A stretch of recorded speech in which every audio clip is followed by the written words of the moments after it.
Welcome back to the fifth installment, the second letter T of my football pie series. So if you have no idea what I'm talking about, please know this is the fifth episode of the series. If you have no clue what's going on, there are other episodes that I will post somewhere on the screen that you need to go back and watch so that you understand what I'm talking about. I am talking about my football pie, how I assess football teams. And so we are at the second T. And so I have patterns of football that are going to make up my football pie. And so we're here to talk about talent. The second T is talent. My favorite part about talking about talent is it is important to understand what talent you have, what talent you don't have, and how that talent performs. So for me, this part of this is going to be very important to make sense out of what is going on. For those of you that are new here, and if this is the first video that you are watching, go back and watch the perspective video, go back and watch the advantages video, go back and watch the tendencies video. And then that will bring you to this talent video. I will say my hair is very curly.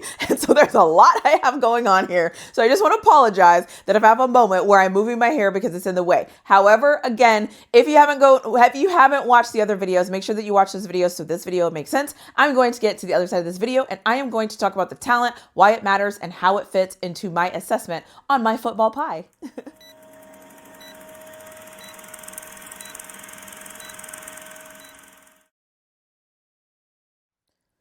Talent to me is very easy. And one of the reasons why it's very easy is because you can look and you can see the talent. Meaning, are you fast? Are you running past guys, or are guys running past you? Are guys running over you, or are you running over them? It's very interesting and easy, in my opinion, to look at talent and to understand what talent you have. So you have to understand what talent you have. You have to understand how that talent looks against other talent. And you have to just pay attention to what's happening. Obviously, in all of football, there's different ways that you can get talent. The first thing that I'm going to focus on here is recruiting. So if you're in the NFL, it is about free agency and the draft. If you're in college football, it is about NIL collectives and recruiting. So how are you recruiting and how are you getting in talent? One of the things that I find that is very important, at least for me when I'm looking at things, is everybody recruits differently. Everybody has a different method. Everybody does different things. However, the name of the game is to get the best talent. 5 stars are usually the best talent. I could make an argument here and I could say, you know what? I could be okay with 1 to 2 5 stars if I can get a lot of 4 stars and a lot of 3 stars. Because if you have a good coaching staff and you are able to develop, then it doesn't really matter what the stars are because you can coach up talent. So the main important thing here, though, the first thing that I look at is recruiting. So how have we recruited? What have we gotten? And who's kind of my proof in the pudding? A good example of this is an easy example is the Texas Longhorns. Texas has done a very good job developing. They've done a very good job getting talent from high school, developing that talent, keeping that talent, retaining that talent, sending that talent to the NFL. Texas has done a tremendous job at that. And yes, some of you will look and be like, well, it's Texas. They have money. Okay, cool. Let's not use Texas then. Let's just think about teams that we've watched play. If you can take a second and close your eyes and think about a specific football team that's not your team, just a specific football team, and think about the players that are on those teams. Every player on every team is not a 5-star guy. Every player on every team is not the guy. And so when you're thinking about those teams, you have to think about where the talent is. Then you have to think, how are they recruited? How were they recruited? How did they come to this school? And so for me, when I'm assessing talent, I'm looking at who is recruited.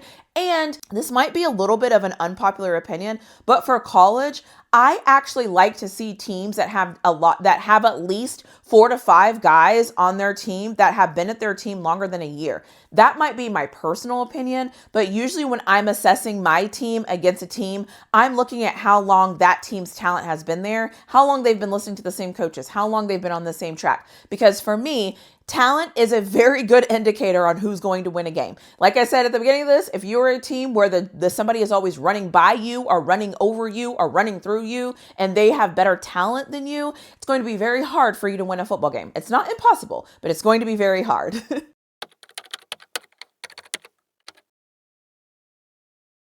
The second thing I think about when I think about talent is position by position. The reason why I'm going to say this, and it's going to be very important, is I feel like when matchups happen, we always want to pit the matchups up against each other, the quarterback. So we want to say, how is Patrick Mahomes going to play against Lamar Jackson?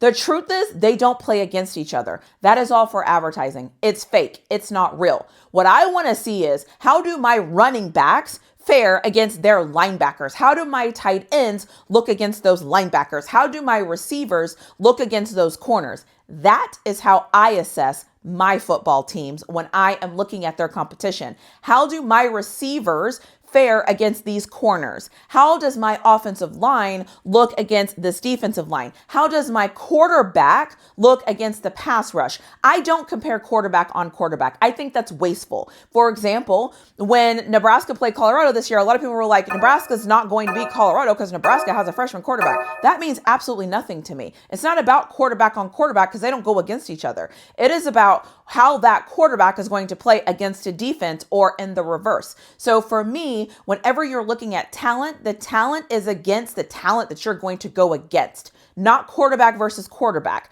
not running back versus running back. That is irrelevant to me. I always say talent against talent, or a better way to say that might be position against position. So that's the second thing here, is position against position. How does my running backs look against your linebackers, right? And making sure that we're comparing and contrasting the right thing.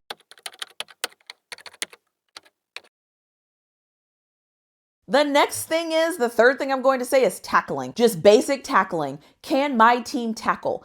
Is my team talented enough to tackle? Because one thing is, if my team is not fast enough to get there, we already have a problem. If my team can get there and we can't tackle, then nothing really else matters. So I'm going to look at tackling. Can we break tackles? Do we miss tackles? Because I need to know that we can tackle. So the third thing I look at when I'm focused on talent is, can we tackle? If we cannot tackle and we're playing football, we have a problem. So that's something that I look at. So when I'm assessing my teams and how my team is going to fare against another team, all of these little talent measurables matter, because to me, it speaks to who you are as a team and if you even have what it takes to win a football game.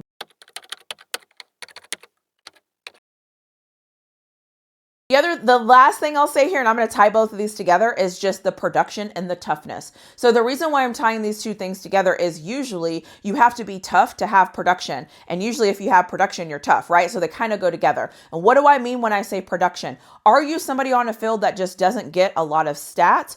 Or who is having the production? What does our production look like? Because the thing about talent is, I can get somebody and I can think they're going to be very good. And I got somebody, let's say I got a center, and I got a center, and center is a 5-star and whatever, but the center has multiple penalties. He's not tough. He's soft. And every time we run the ball, he gets bull rushed and gets ran over. Okay, I have a problem. Okay, my guy is not tough, and he doesn't have great production. And so again, something that I look at when I'm assessing my teams when they're going against people is my team tougher than that team? Does my team have more production? Does my team know how to do their job better than the opposing team's person that will be going against this person?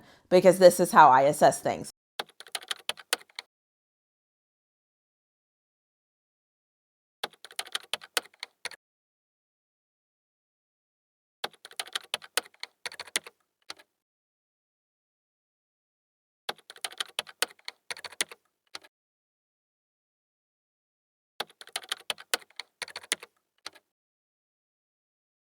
I've said this probably multiple times in different videos. It is not about how good you are when you face your own team. So it doesn't matter how good you look in practice. That doesn't matter to me. What matters is how you match up against another team. So once you start looking at your talent versus another team's talent, you will be able to see where you're at. I'm going to go back to a few of my videos I made this year. So I knew my Steelers talent for talent couldn't match up with the Eagles. I knew we couldn't match up with the Chiefs. I knew we couldn't match up with the Ravens. I knew that there were certain teams. I knew when we played the Bengals the second time, we couldn't match up with them as well, because I started to realize the talent on my team had deficiencies. I also wasn't sure if Texas was going to be able to match up with Georgia talent for talent. We did pretty well. I knew Texas was going to be able to match up with Ohio State talent for talent. I knew that all the other teams, Texas was just more talented than them. Arizona State obviously did some things that shocked me, but we'll leave that where it's at. But position against position, I knew that Texas was the more talented team. Now I look at Colorado. When Colorado matched up against certain teams, I knew against Baylor, Colorado had better talent. However, the problem is Baylor outplayed their talent in a lot of situations, and Baylor's defensive line outplayed our offensive line. So there was an issue there. Against Kansas, I don't know if any of you remember, but if you're not new here, you watched my Kansas video, and I said I was very worried about how Kansas's talent was going to show up going against Colorado. Because when I was looking at the positions, the one thing that Kansas did really well is they had running backs that ran the ball very hard. They had a quarterback that could scramble a lot, and they had corners that were very good. And so I knew when I'm looking at the positions that are going to go against the positions, I'm looking at the problems. So you are able to identify them. That is how I was able to identify them.